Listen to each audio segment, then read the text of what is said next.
Et dans la liste des plus belles photos qui peuvent nous faire rêver, il y a celle-ci, approcher les baleines. Pour cela, l'île de la Réunion est un lieu privilégié. On peut même aussi les entendre. Évidemment, c'est fascinant et cela permet aussi de mieux les protéger. Très beau reportage d'Anaïs Barthes et Inès Vic.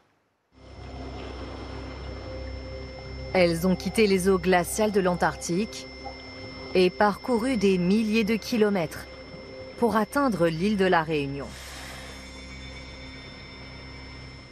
Tous les matins de juillet à septembre, ce club de plongée embarque quelques privilégiés dans l'espoir d'approcher ces immenses migratrices. Une baleine à bosse, c'est la taille d'un autobus. Ça fait une quinzaine de mètres, une quarantaine de tonnes. La Réunion est l'un des rares endroits où l'on peut observer les cétacés sous l'eau. Alors pour veiller à respecter leur quiétude, Xavier Malagier rappelle systématiquement quelques règles élémentaires. Ce qui est très important, c'est d'être silencieux, d'être vraiment le plus calme possible, que ce soit à la mise à l'eau et que ce soit au moment de l'observation. Interdiction de sauter, il faut se laisser glisser en douceur dans l'eau. Et les premiers à se montrer ce jour-là, ce sont de grands dauphins communs, présents toute l'année. Quant aux baleines, il leur faudra patienter plus de 4 heures pour enfin les apercevoir. 2 souffles, à peu près 200 mètres, juste par là-bas. Encore un. Ouais. Voilà, Cette fois, pas d'approche sous l'eau. Le spectacle se contemple depuis le bateau. J'aurais aimé les voir d'un peu plus près, mais bon, c'est déjà très bien de les voir. Je suis très contente de les voir dans leur habitat naturel. Même s'ils ont déboursé 150 € pour cette sortie, voir des baleines relève toujours de la chance.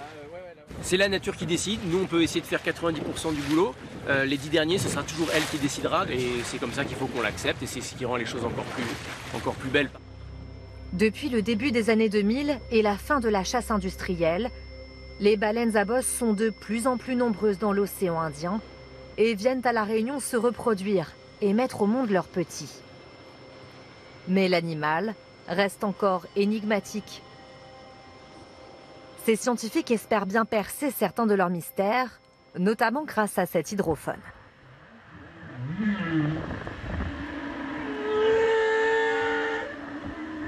Donc là, on entend un individu en train de chanter. Il est vraiment pas très loin. Donc c'est pour ça qu'on va s'arrêter, prendre la séquence complète.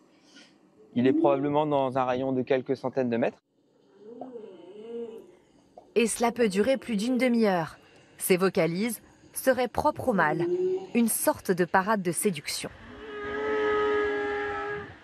Il y a des sons qui peuvent revenir d'une saison à une autre, qui sont un peu comme le tube de l'été. Et là, récemment, ce qui est passionnant, c'est qu'on vient de démontrer qu'elles sont capables d'émettre 2 sons différents en simultané, un peu comme les chants mongols. S'ils ne savent pas encore ce que les baleines se disent, ils sont sûrs d'une chose, les moteurs de bateaux perturbent leurs échanges sonores. D'où l'intérêt de mieux les comprendre pour mieux les protéger. Alors, pour les admirer autrement, l'île offre quelques observatoires de choix. Ah oui! Comme ici, à quelques mètres seulement de la plage. De les voir de la terre ferme, on a l'impression qu'on ne les dérange pas du tout. Et ce côté-là est quand même magique. À La Réunion, une question se pose désormais.